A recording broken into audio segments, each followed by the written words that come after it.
Bom dia a todos, sejam todos muito bem-vindos.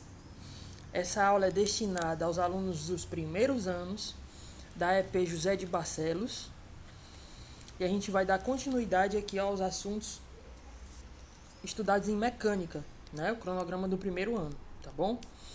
A aula também é referente à semana do dia 4 ao dia 8 de setembro de 2021, beleza?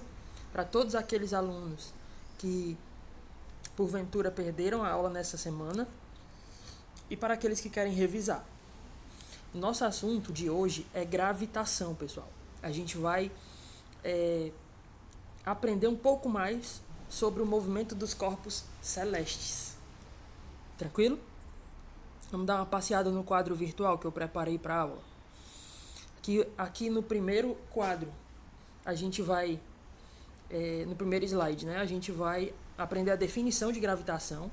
E eu coloquei aqui embaixo o link de um aplicativo muito legal para você explorar o sistema solar, chamado Solar System Scope, Observatório do Sistema Solar. Tá? Você clica aí no link, você vai ser direcionado. Se você está no seu celular, você vai ser direcionado para a sua loja de aplicativos, que porventura você queira baixar. Se você estiver acessando de um computador, você vai ser direcionado para o site deles, para poder simular no próprio site o movimento dos corpos celestes do sistema solar. Tranquilo? Já já eu simulo com vocês no final da aula. Então a gente vai começar um pouco estudando a história da gravitação. Como surgiu, né, essa curiosidade de observar o céu? Sempre os quadros virtuais, os slides estão recheados de links para vocês clicarem e serem direcionados a canais que eu curto, né? Como Ciência Todo Dia, como Manual do Mundo e vários outros, né? Nerdologia, que eles explicam sobre o assunto que a gente está estudando, tá bom? Então eu aconselho que você vá lá no Classroom, abra, né? Clique e assista os vídeos, tá bom? Fica como tarefa aí para casa também. Então a gente vai aprender um pouco sobre os principais pensadores, como surgiu a gravitação e os principais pensadores. A gente vai aprender sobre Cláudio Ptolomeu, famosos filósofos, né, da Grécia Antiga, Nicolau Copérnico, Galileu Galilei e Johannes Kepler. Ele foi o que reuniu todo o conhecimento em 3 leis, as famosas leis de Kepler e Bray. Ele não fez isso sozinho. Johannes Kepler se uniu a Tycho Brahe e formulou as 3 leis, chamadas leis de Kepler-Brahe. Primeira lei, ou lei das órbitas, a segunda lei, ou lei das áreas, e a terceira lei de Kepler e Brahe, ou lei dos períodos, tá bom? É a única que envolve algum cálculo. Após eles, veio o famoso Isaac Newton aí, contribuindo mais uma vez de forma significativa para esse estudo, né? Ele nos mostrou como obter o valor, a intensidade dessa força de atração que faz com que todos os corpos orbitem ao redor do Sol. Todos os planetas, né, orbitem ao redor do Sol. Ou satélites ao redor de um planeta. Enfim, essa lei não é só para planetas ao redor do Sol, mas é para todo corpo orbitando ao redor de outro, seja qual corpo for. Como a Lua ao redor da Terra. A gente vai ver no simulador. Júpiter, Saturno, tem luas orbitando ao seu redor. A gente pode aplicar essa lei também para esses casos. E aí eu trago questão 8 da página 167, para a gente aplicar esse conhecimento. Questão 9 da mesma página. E a questão 14 da página 169. Beleza? Vamos então para o início da nossa aula começar a riscar o nosso quadro virtual. Vamos lá.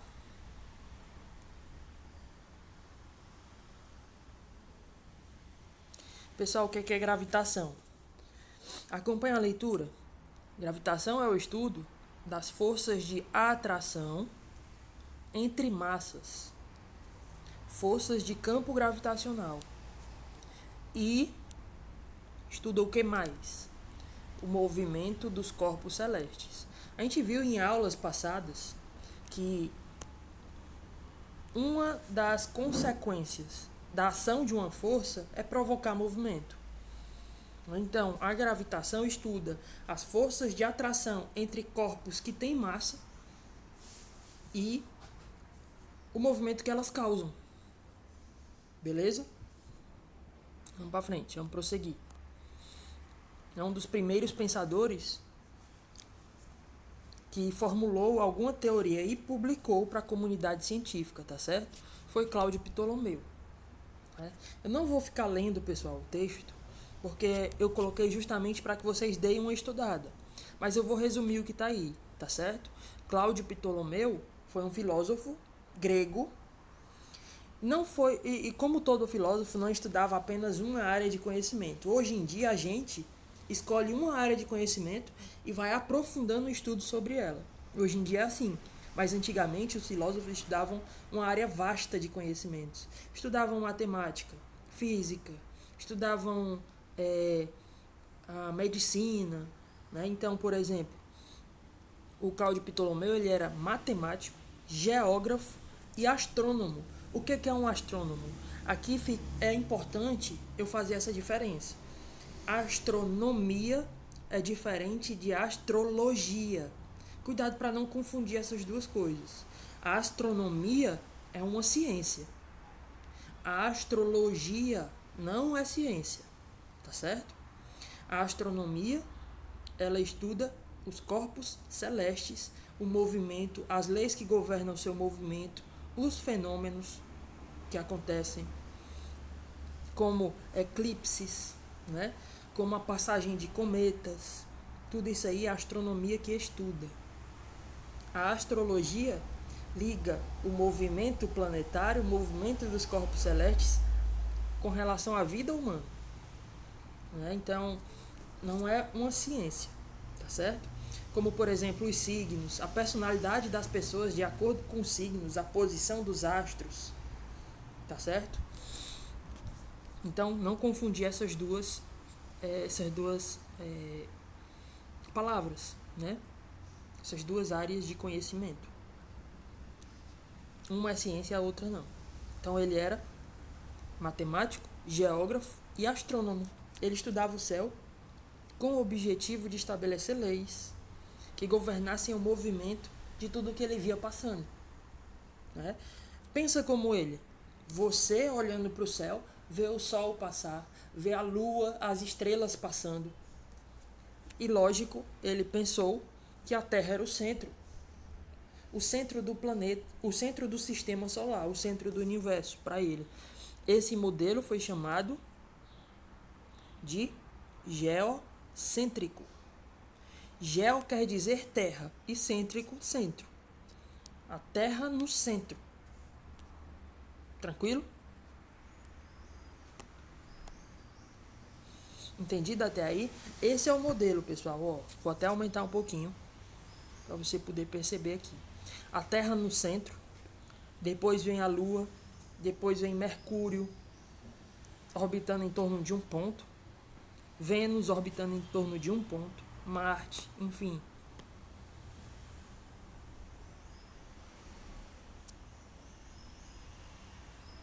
Esse é o modelo ptolomaico do sistema solar, aquele proposto por Ptolomeu, Cláudio Ptolomeu, que coloca a Terra no centro. Após ele, vamos ver as datas aqui, ó. Enquanto Cláudio Ptolomeu veio no século II depois de Cristo, século II depois de Cristo. Nicolau Copérnico, aqui já vem no século XV e XVI, ó.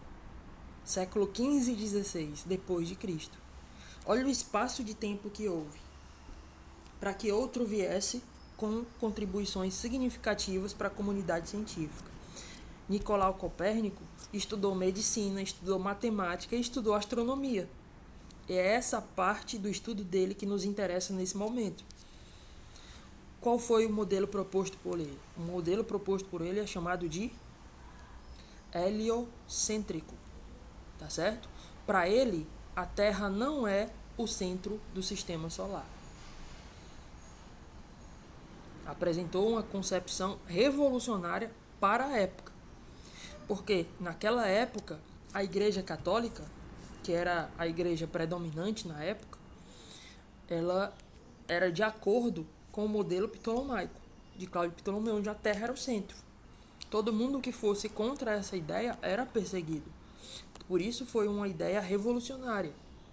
Segundo ele, o Sol e não a Terra seria o centro em torno do qual deveriam gravitar em órbitas circulares, ó, a Terra e todos os planetas conhecidos. Tá? Mais tarde, a gente aprende com Johannes Kepler, por exemplo, que essas órbitas não são circulares. Né? Mas esse é o modelo mais correto e aceito hoje em dia. O modelo que coloca o Sol no centro, heliocêntrico. Primeira vez proposto para a comunidade científica, né? Proposto para a comunidade científica, publicado pelo Nicolau Copérnico. Então tá aqui uma imagem do modelo dele, ó. Sol no centro. Depois vem os planetas que conhecemos: Mercúrio, Vênus, Terra, Marte, Júpiter, Saturno, Urano. Na época não se conheciam tantos planetas assim.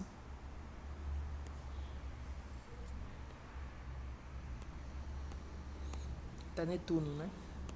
Hoje em dia a gente sabe que até Plutão deixou de ser planeta, ele foi reclassificado, passou a ser um planeta não. Vocês podem pesquisar um pouquinho sobre isso. Quais os quesitos que fazem com que um corpo celeste seja chamado de planeta, né? A Sociedade Brasileira Astronômica diz para vocês, tem o site lá deles, pesquisa aí um pouquinho, é interessante. O que faz a gente chamar um corpo de planeta? Né? Por que que Plutão, por exemplo, foi reclassificado? Você vai encontrar aí a resposta, tá? E aí, prosseguindo na história da gravitação, veio, depois de Nicolau Copérnico, veio Galileu Galilei, séculos 16 e 17. Ó. Tá? Galileu Galilei, um astrônomo italiano, físico também. E qual a diferença que ele propôs? Ele também acreditava, assim como Nicolau Copérnico, no modelo heliocêntrico. Galileu construiu, olha a contribuição dele, diversas lunetas. Ele tinha habilidades nessa área de fabricar instrumentos que lhe permitissem observar o céu. Com elas ele descobriu satélites de Júpiter, os anéis de Saturno, as manchas solares e detalhes na Lua. Uma precisão rara para a época, tá certo, pessoal? Na época não se tinha muito instrumentos de observação como a gente tem hoje. Então, seus estudos o levaram a também concordar com a ideia de que o Sol, e não a Terra, deveria ser o centro do sistema solar. Modelo heliocêntrico, proposto por Nicolau Copérnico, Galileu Galilei concordava com isso. E por essa razão ele foi perseguido pela Inquisição. O que era a Inquisição? A Inquisição era a perseguição proposta pela Igreja Católica a todos aqueles que tivessem ideias diferentes do geocentrismo.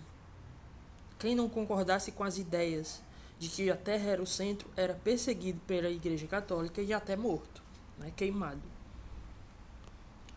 Por essa razão, por defender o modelo heliocêntrico, ele foi perseguido pela Igreja Católica e, sob pressão, né, ele teve que negar diante de um tribunal, sob pena de morte, né? De ter sua vida ceifada. Após ele veio, olha aí, ó, crescente controvérsia entre proposições de Ptolomeu e Copérnico. Quando você lembra de Cláudio Ptolomeu, você deve lembrar de geocêntrico, modelo geocêntrico. Quando você lembra de Nicolau Copérnico, você deve lembrar do modelo heliocêntrico. Essa contradição de Terra no centro ou Sol no centro gerou profundos estudos pelos mais variados astrônomos no mundo todo, e aí tiveram destaque os estudos de Johannes Kepler junto com Tycho Brahe. Eu vou mostrar nesse momento um vídeo para vocês que conta um pouquinho dessa história. Peço que vocês assistam aí com carinho, com atenção, pois a convivência deles dois, do Johannes Kepler.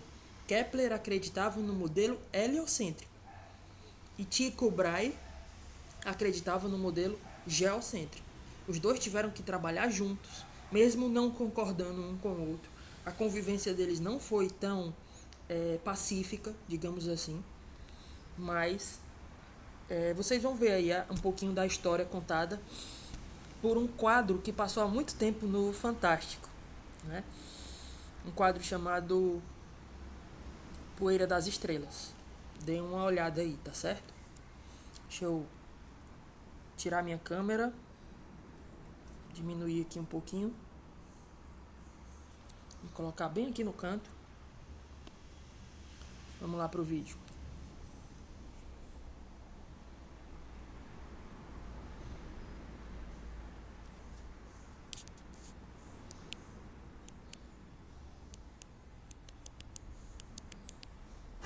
Nossa equipe desembarca em Praga, a bela capital da República Tcheca, para mais um episódio de Poeira das Estrelas. O físico Marcelo Gleiser conta hoje como a ciência finalmente conseguiu provar que a Terra não é o centro do universo.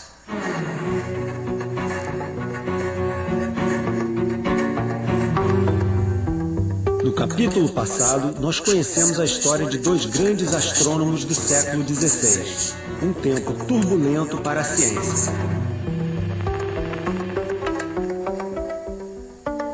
Nicolau Copérnico, o polonês que teve a coragem de afirmar que a Terra não era o centro do universo. E o italiano Galileu Galilei, o primeiro homem a ter a ideia de apontar um telescópio para o espaço. Com Galileu, a ciência fez grandes descobertas e entrou na era das experiências. Ver para crer se tornou muito mais importante do que crer para ver.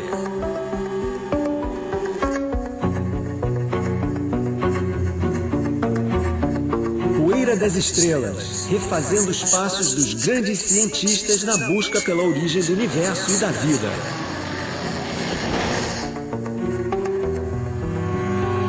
No capítulo de hoje, a convivência tumultuada de dois gênios, Kepler e Brahe.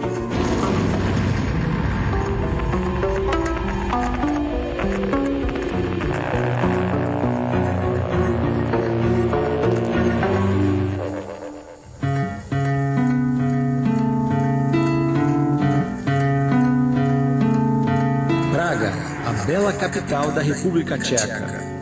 Contra todas as expectativas, aqui aconteceu um encontro que mudou a história da astronomia. Duas cabeças que pensavam de maneira bem diferente acabaram provando que o modelo do cosmos proposto por Copérnico estava certo. Não é o Sol que gira em torno da Terra, e sim o contrário.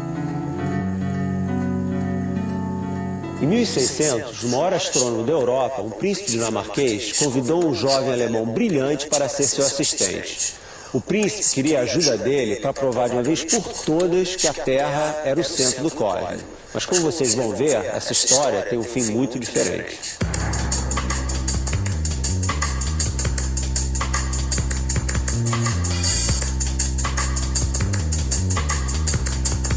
O príncipe se chamava Tycho Brahe.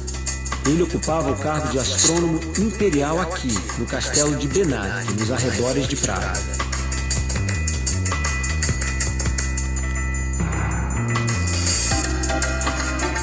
Brahe era um homem de personalidade difícil e aparência assustadora.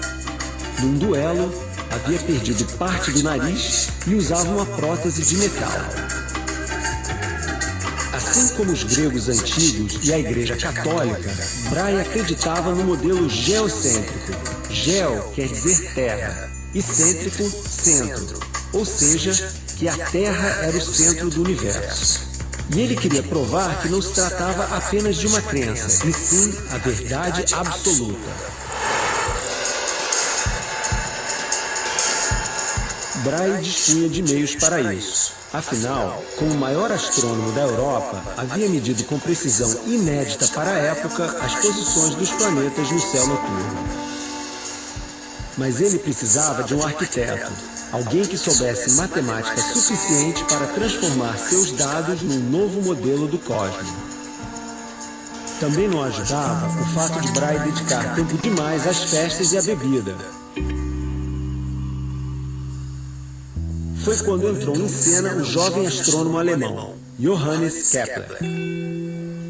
Uma espécie de Woody Allen da ciência. Corpo franzino, tímido e neurótico, Kepler fugia de uma história de vida tumultuada. A mãe dele havia sido acusada de bruxaria, e o pai era um mercenário de reputação duvidosa, que havia abandonado a família.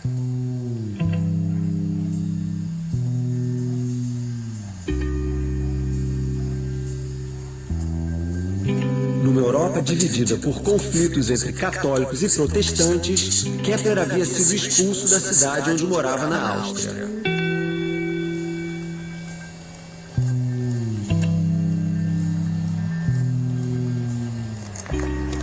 Em Praga, ele procurava não só a proteção que as muralhas do castelo de um príncipe podiam oferecer. Ele queria encontrar nos céus a ordem que não via na terra. Essa harmonia dos céus que Kepler enxergava era o oposto do que acreditava o príncipe. Para o jovem astrônomo, o modelo heliocêntrico de Copérnico é que era o certo. Em grego, Hélios quer dizer Sol, o Sol no centro. Portanto, a Terra é que gira em torno do Sol. Dois astrônomos talentosos com dois objetivos tão diferentes. A convivência de Brahe e Kepler não foi fácil. Os dois brigaram como gato e rato. Mas foi dessa relação tempestuosa que começou aqui nesse castelo que nasceu toda uma nova astronomia. No início, Brahe tentou dificultar o trabalho de Kepler. Impedia o acesso do jovem discípulo ao que ele mais queria, os dados astronômicos tão preciosos. Aos poucos, Kepler foi ganhando a confiança do chefe, mas a convivência dos dois durou apenas 18 meses. Um dia, Tycho é convidado para jantar na casa de um barão. Como sempre, ele bebeu demais, a ponto de se intoxicar seriamente. No seu leito de morte, ele implora então a Kepler: por favor, não me deixe ter vivido em vão. 2 dias após a morte de Tycho, Kepler é nomeado o novo astrônomo imperial. O plebeu alemão vira então o astrônomo mais importante da Europa.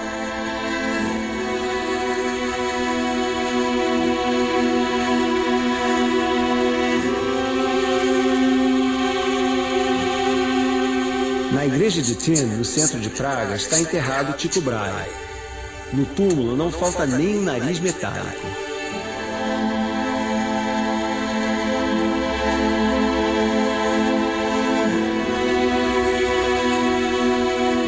Nos anos seguintes, início do século XVII, Kepler honra o pedido feito por Brahe em seu leito de morte.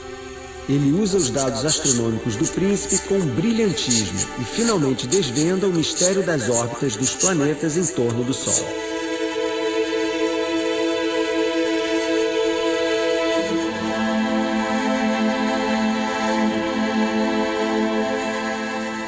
Essa aqui é uma edição original de 1619 da obra máxima de Kepler, que ele chamou de A Harmonia do Mundo. Ele usou a palavra harmonia porque, para ele, os planetas giravam em torno do Sol de forma harmônica, feito na música.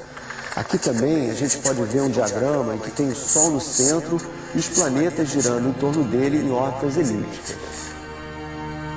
Quase 100 anos depois de iniciada uma revolução na astronomia, Kepler levava o trabalho de Copérnico a um novo patamar, descrevendo com precisão o balé dos planetas em torno do Sol. Eles não giravam em círculos, e sim em elipses, órbitas ovais precisas. O trabalho de Kepler é corajoso e pioneiro, não só por mostrar que Copérnico estava certo ao afirmar que o Sol era o centro do sistema solar, mas também por ele ter sido o primeiro a sugerir que uma força vinda do Sol era responsável pelo movimento dos planetas, algo que Newton mais tarde foi usar. É por isso que Kepler é considerado o primeiro astrofísico, o primeiro a trazer a física para a astronomia. E é por isso também que ele é, para mim, um dos personagens mais importantes na história da ciência. No próximo capítulo, Poeira das Estrelas vai à Inglaterra, onde viveu mais um gênio de personalidade difícil. Isaac Newton, um homem que unificou a física, assim na Terra como no céu. Vamos conhecer a universidade onde Newton estudou.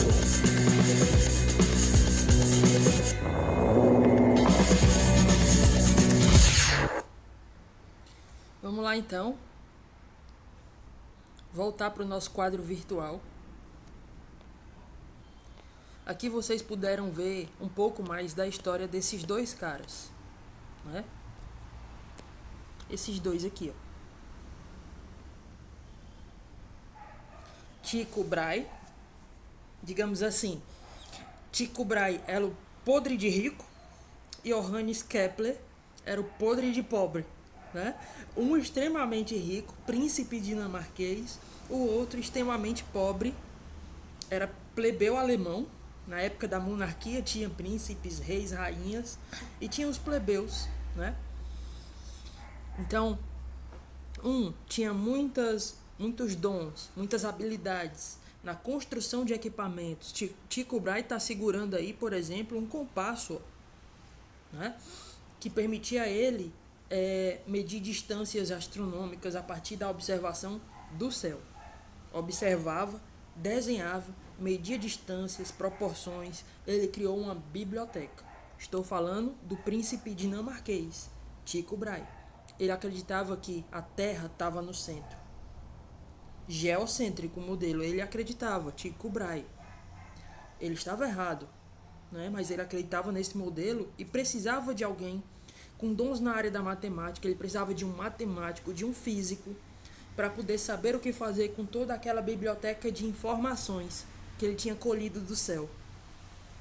Só que como o Johannes Kepler, ele era esse cara que tinha grandes habilidades na área do cálculo, da matemática. Ele sabia o que fazer, mas um não dava acesso ao outro às informações, justamente porque eram opiniões conflitantes. Um acreditava no modelo geocêntrico, Tycho Brahe, e o outro, Johannes Kepler, acreditava no modelo heliocêntrico, Sol no centro. Então, como a opinião dos dois divergia, eles não se davam muito bem. Até que vocês viram aí como foi a história, né, de no leito de morte, um pedir ao outro, para que o trabalho da vida dele não tivesse.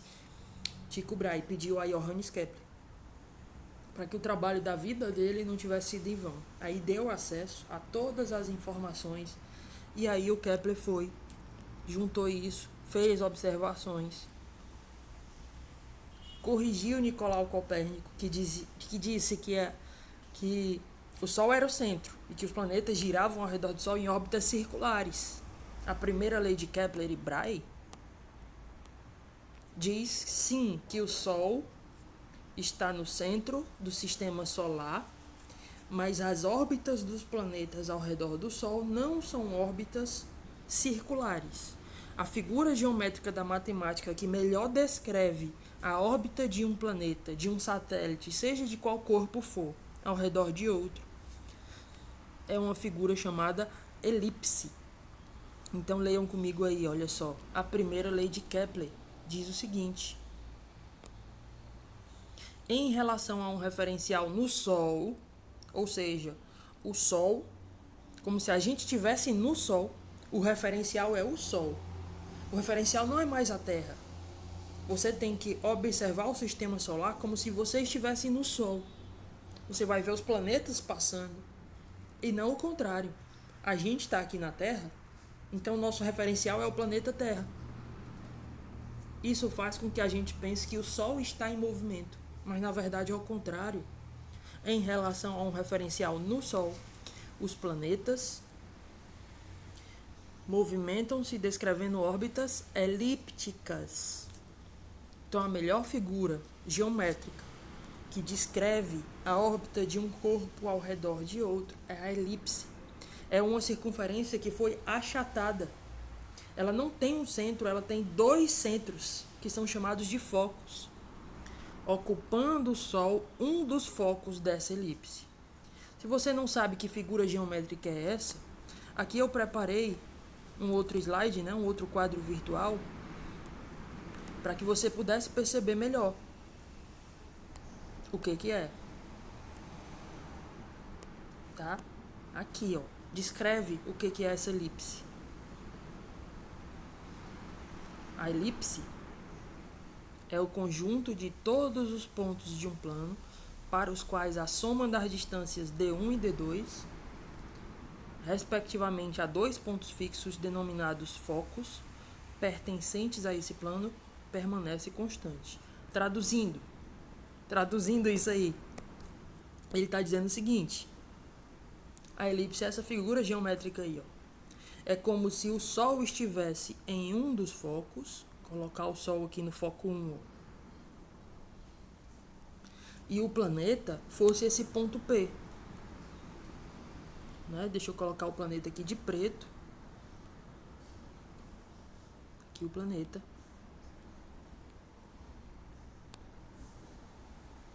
O planeta aí nesse ponto P.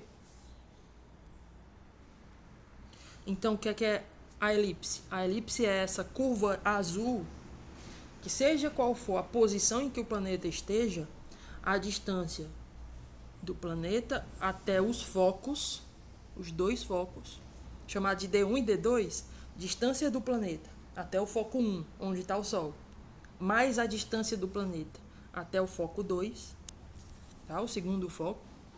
Isso é sempre constante. Isso quer dizer, pessoal, que se o planeta estiver bem aqui, ó, tá P de planeta aqui, ó, o planeta estiver bem aqui, qual é a distância dele até o Sol, que está no foco 1? Tá aqui, ó. Essa distância é D1. Essa distância é chamada de D1. E a distância do planeta até o foco 2 é chamada de D2. Se a gente for somar essas duas distâncias, dá exatamente o mesmo número do que na outra posição que ele estava antes. Então não importa em qual posição o planeta esteja, a soma das distâncias dele até os dois focos é sempre constante. A união de todos os pontos que obedecem a essa regra é essa curva azul, chamada de elipse. Tá bom? Então vocês podem ver aqui que a elipse tem algumas coisas importantes de se entender. A distância do foco 1 até o foco 2, ó. A distância entre os focos é chamada de distância focal, F. E a distância do eixo maior. Vocês podem perceber que a elipse tem dois eixos. Um eixo maior, que vai do A1 até o A2, ó. E um eixo menor, que é esse na vertical, que vai do B1 até o B2, ó, na vertical. Um eixo maior, mais alongado, do A1 para o A2, e um eixo vertical, o A1 para o A2 é o eixo horizontal, como se fosse eixo X e eixo Y do plano cartesiano. Só que o tamanho do eixo X é maior do que o tamanho do eixo Y. Isso deixa essa circunferência oval. Não é uma circunferência, na verdade, essa figura geométrica oval. Ok? Uma circunferência que foi achatada. Aqui você pode até ver, coloquei aqui um vídeo, ó,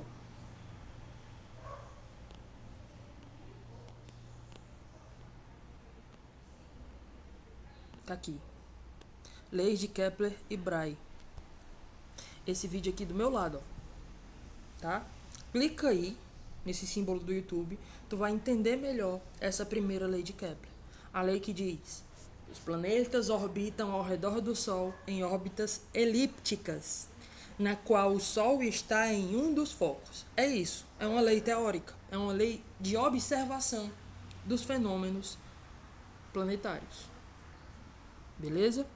Nesse sentido, pessoal, você pode perceber que se isso não é uma circunferência, se o Sol não está aqui no meio, ó, se isso não é uma circunferência, o planeta ora está mais distante do Sol,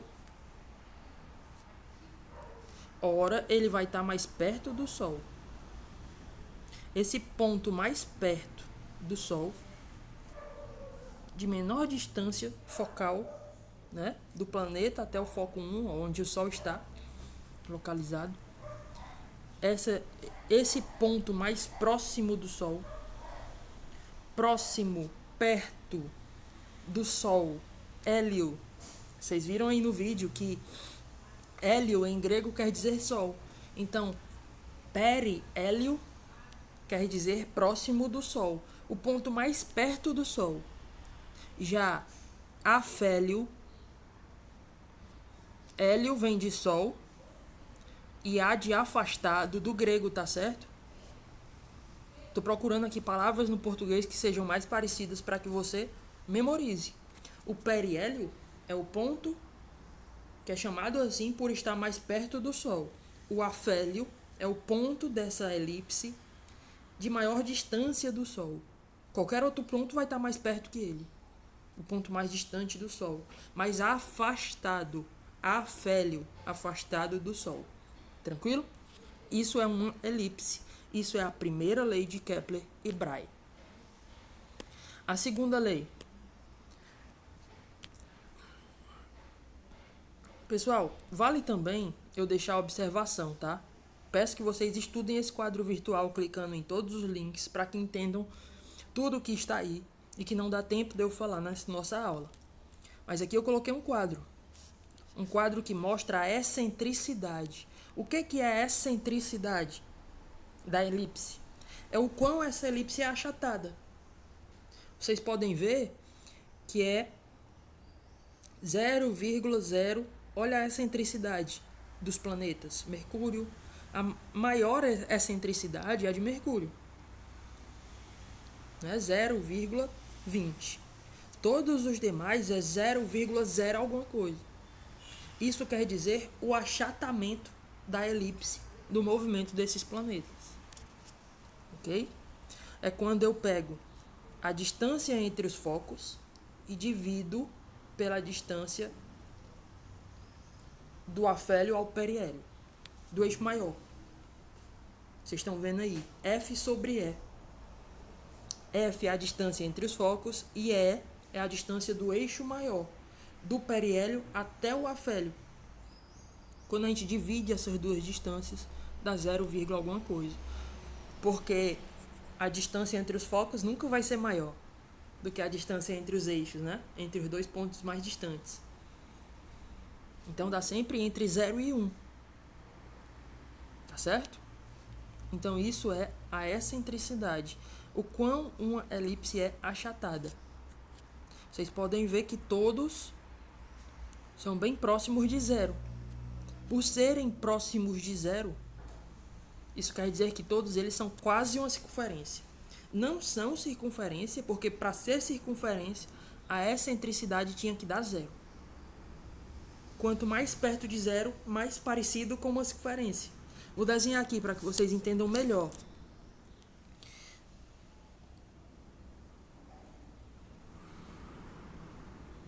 A gente tem essa. Deixa eu desenhar numa região branca aqui, né? Ó.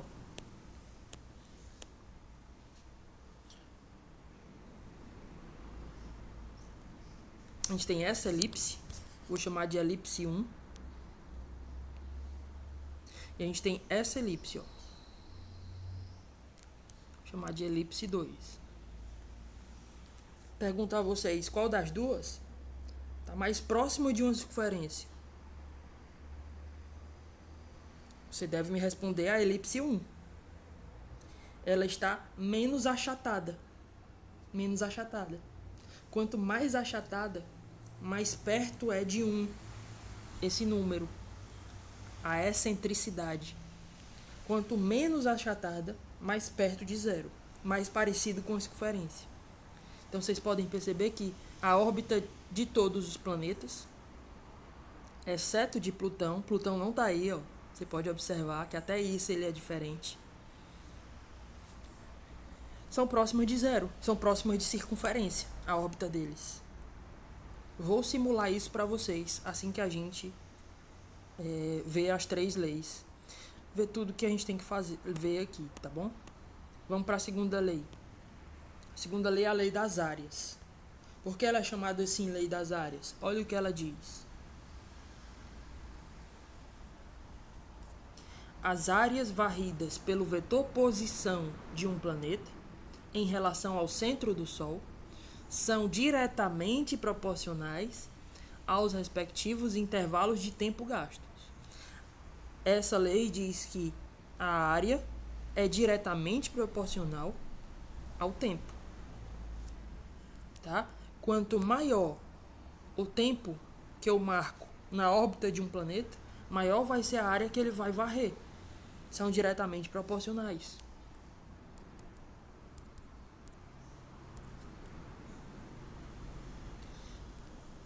Deixa eu lhes fazer entender um pouquinho melhor essa lei. Aqui é uma figura melhor. Eu vou poder explicar melhor. Vamos supor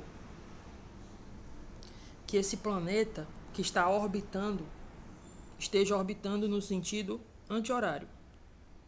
Nesse sentido da setinha que eu estou colocando. Sentido anti-horário, tá? Então, quando ele vem aqui, ó, dessa posição até aqui,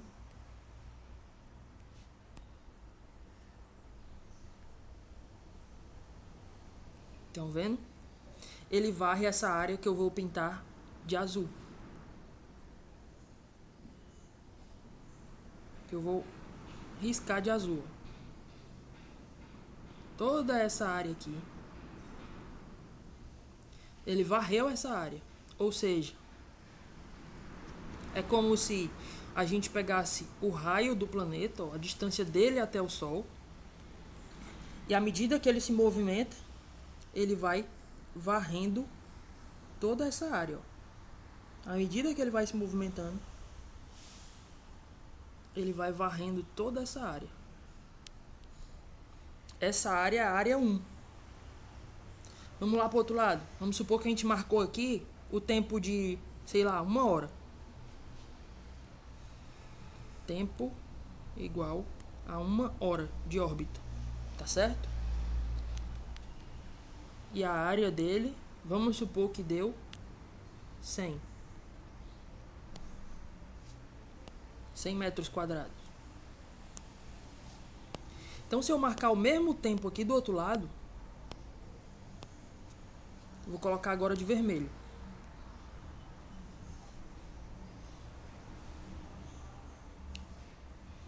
Se eu marcar o mesmo tempo aqui do outro lado, o planeta saiu daqui e veio até aqui.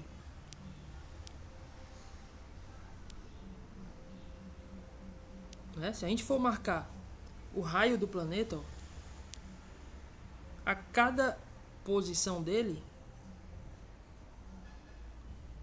à medida que ele vai orbitando, se a gente marcar o mesmo tempo de órbita, a mesma 1 hora de órbita, ele vai varrer essa área aqui, ó.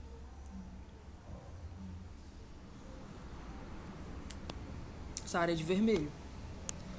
Se eu marquei o mesmo tempo, tempo 2 igual a 1 hora de órbita, então a área 2 vai dar igual a 100 metros quadrados. Tempos, áreas iguais, o planeta varre áreas iguais em tempos iguais. Vocês podem notar, inclusive, que a melhor conclusão que nós podemos tirar dessa lei é a seguinte. Vocês podem notar o seguinte,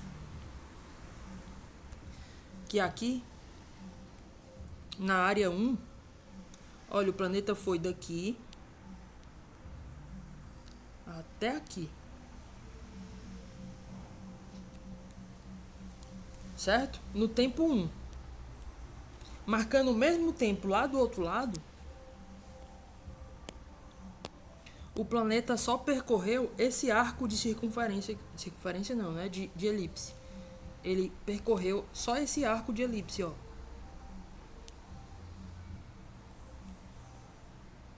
Então é como se a gente pudesse perceber que ele varre áreas iguais em tempos iguais. A gente pudesse perceber que perto do Sol ele anda mais rápido, percorrendo uma distância maior, percorrendo um ΔS maior.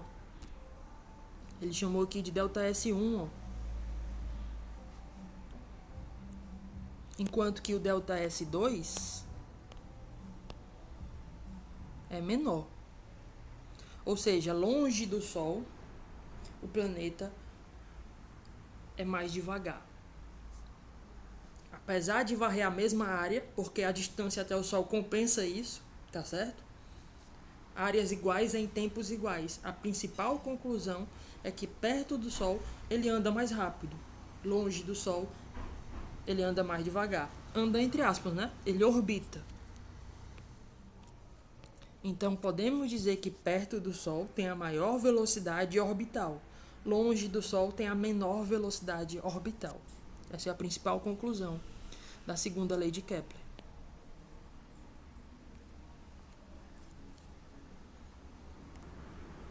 Tá? Tá até descrito aqui, ó. Eu até destaquei aqui, ó. A consequência imediata da segunda lei de Kepler-Bray é o fato da velocidade orbital ser maior perto do Sol do que longe do Sol. De boa? Vamos para a terceira lei. Ela é a única que envolve algum cálculo aqui das leis de Kepler e Bray. Ela é chamada de lei dos períodos. Aqui você tem que entender o que é raio, médio e o que é período, tá? A lei fala de raio médio, ó, e a lei fala de período. Pessoal, período é o tempo que um planeta demora para dar uma volta ao redor do Sol. Tá aqui o Sol. Vamos supor que esse corretivo seja um planeta. O tempo que o planeta sai de um lugar, dá uma volta e chega no mesmo lugar. Esse tempo de uma volta completa é chamado de período. Para a Terra, por exemplo, a gente sabe que o período da Terra é 365 dias, aproximadamente. Tranquilo? 365,6 dias. Mas aproximadamente 365 dias. Para qualquer planeta, vamos ler a terceira lei. Para qualquer planeta do sistema solar é constante, não muda, o quociente do cubo do raio médio da órbita, R3, pelo quadrado do período de revolução, translação, T2, em relação ao Sol. Essa terceira lei diz o seguinte, pessoal. Se eu pegar o raio médio, o que é o raio médio da órbita do planeta? O raio médio tá aqui, ó, nessa tabelinha.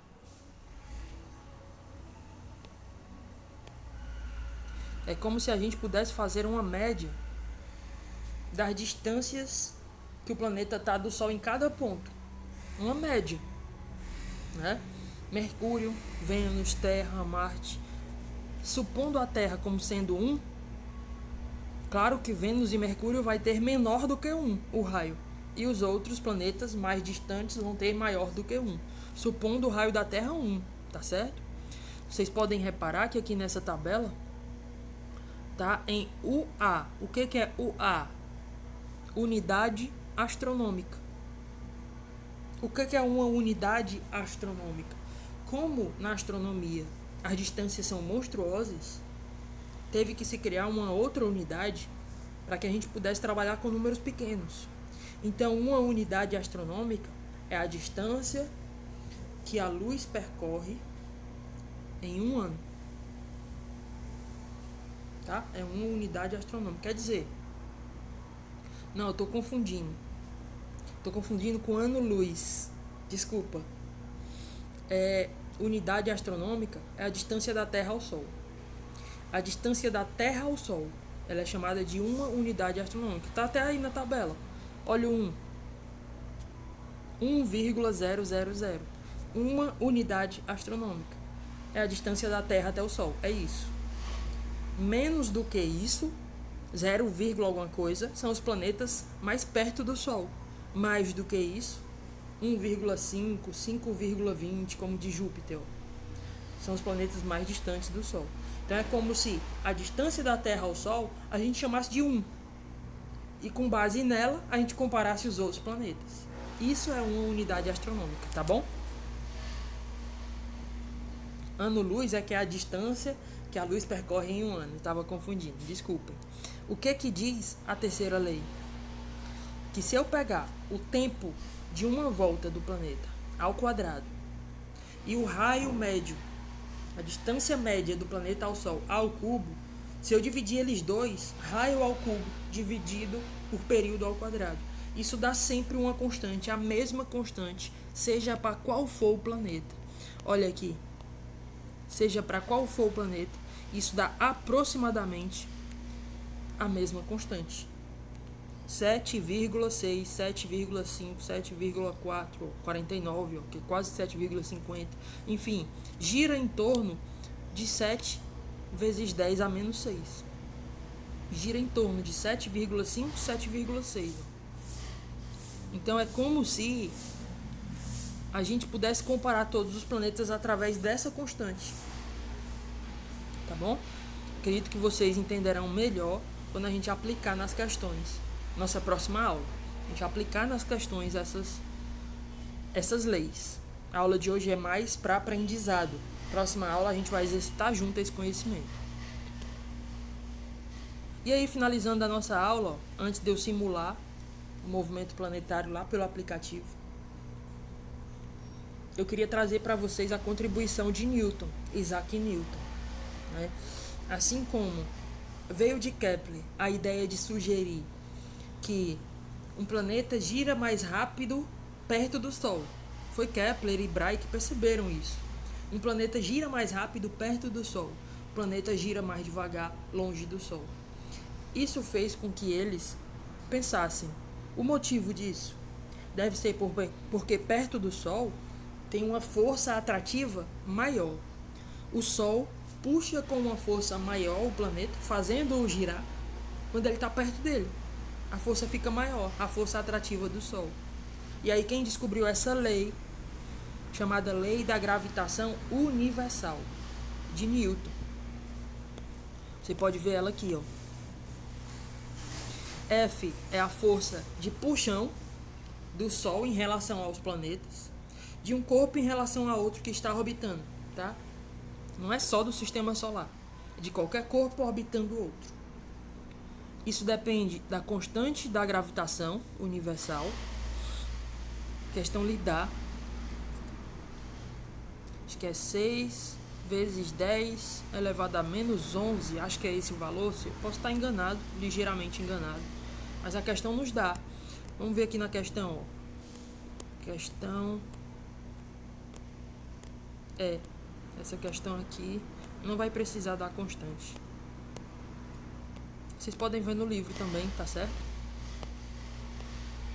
Mas o que é importante de entender? Que a força de atração gravitacional, ela é diretamente proporcional ao produto das massas dos dois corpos, Sol e planeta, produto da massa dos dois corpos, e inversamente proporcional, dividido a distância entre eles ao quadrado da distância. Tá? Então a força atrativa gravitacional, ela é diretamente proporcional ao produto das massas e inversamente proporcional ao quadrado da distância. Quando a gente diz diretamente proporcional, fica na parte de cima da fração. Quando a gente diz inversamente proporcional, fica na parte de baixo da fração. Então é como se quanto maior a massa dos planetas, quanto maior a massa dos corpos, maior é a força atrativa deles. Em compensação, quanto maior for a distância que os separa, menor será a força atrativa deles. Por isso, inversamente proporcional. Aumenta um, o outro diminui. Tá bom? Então essa é a lei de Newton da gravitação universal. Tem um link aí para você assistir e entender ela melhor. Na próxima aula a gente exercita ela. Mas vamos lá simular agora essas leis. Deixa eu abrir aqui o aplicativo.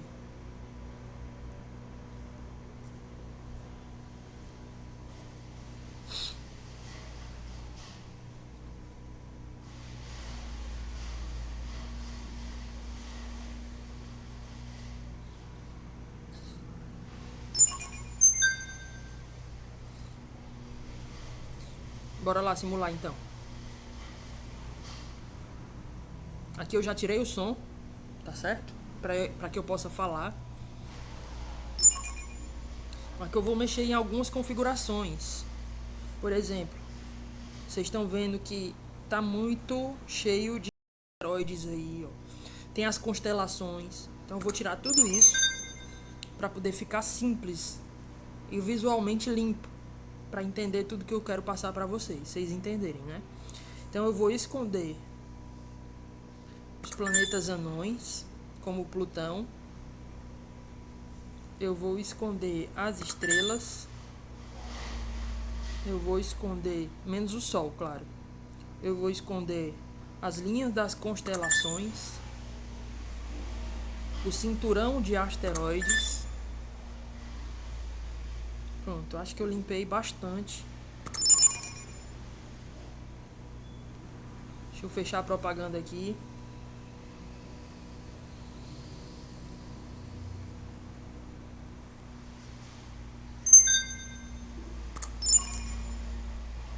Pronto. Limpei bastante já. Aí vocês estão vendo, ó, o Sol aqui no centro. Deixa eu dar o play. Tempo real.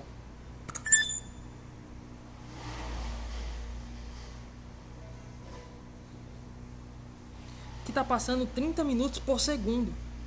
Quase não dá pra perceber. Se eu acelerar um pouco, ó, tá passando 2 dias por segundo agora. Já dá pra perceber o movimento, né? Então vocês têm aqui Mercúrio, Vênus, Terra. Olha a Lua aqui orbitando ao redor da Terra, ó. E o próximo tá ali, Marte, Júpiter, Saturno,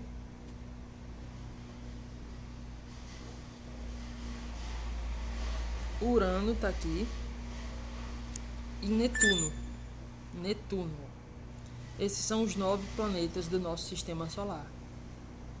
Eu vou acelerar mais um pouquinho. Eu vou colocar 1 ano a cada segundo. Tá passando 1 ano por segundo. Primeira lei de Kepler. Quero que vocês percebam que as órbitas dos planetas são quase circunferências, mas elas não são circunferências. Se eu colocar aqui para aparecer, por exemplo,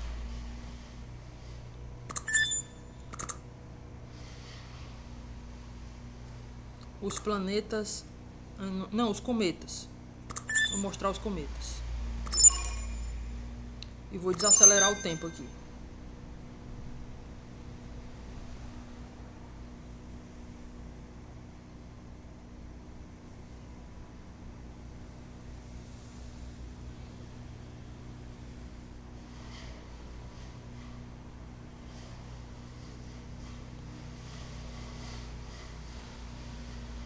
Olha o cometa Halley bem aqui, ó.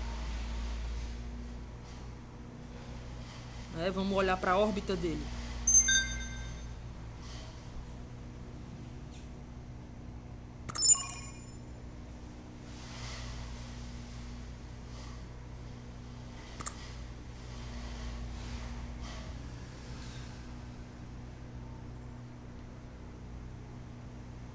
Acho aqui. Deixa eu tirar aqui.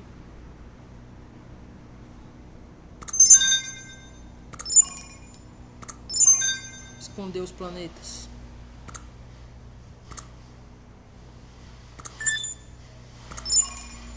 Pronto, tá mais limpo. Aí a gente tem só os cometas, ó. Vários cometas. Ó o cometa Halley. Vocês estão vendo que é uma circunferência achatada e é bem achatada do cometa Halley, ó. Talvez dê pra ver melhor se eu esconder os cometas e mostrar os planetas anões. Pronto.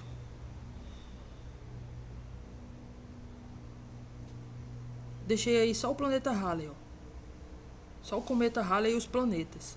Olha a órbita do planeta Halley. Eu vou acelerar aqui o tempo, para que vocês vejam ele se aproximando do Sol, ó.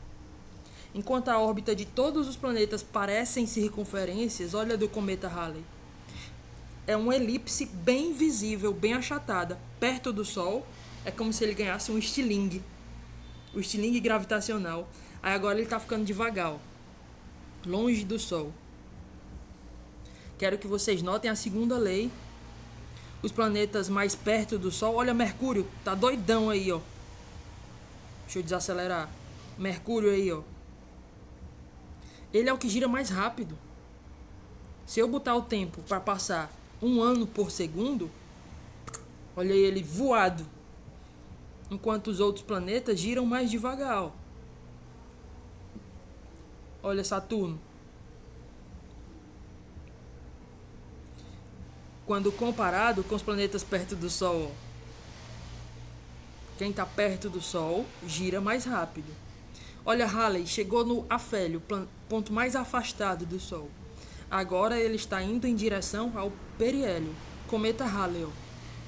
Agora ele está acelerando, ficando mais perto do Sol. O Sol puxa com a maior força, aquela força lá proposta por Newton, tá certo? Calculada, comprovada por Newton, a força da gravitação universal. Ele vai ficando mais rápido. Ele vai ficando mais rápido. Olha o cometa Halley. Presta atenção. Quando ficar perto do Sol, olha ele acelerando. É como se ele desse uma volta, um estilingue, ó. Vum! E agora ele vai ficando mais devagar. Segunda lei de Kepler. A conclusão da segunda lei de Kepler. Perto do Sol, tem a maior força gravitacional. Os planetas varrem áreas iguais em tempos iguais. Essa é a segunda lei. O que permite concluir que perto do Sol, os planetas giram com maior velocidade. Tá bom? E a terceira lei é uma lei que envolve cálculo. Galera, esse aplicativo é tão legal que dá pra você, por exemplo, ir pra, vamos aqui pra Saturno. Saturno.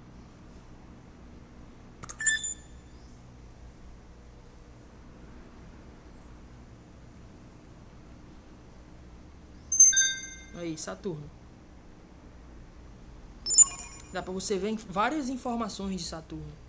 Dá pra você ver, por exemplo, ó, o sistema planetário dele.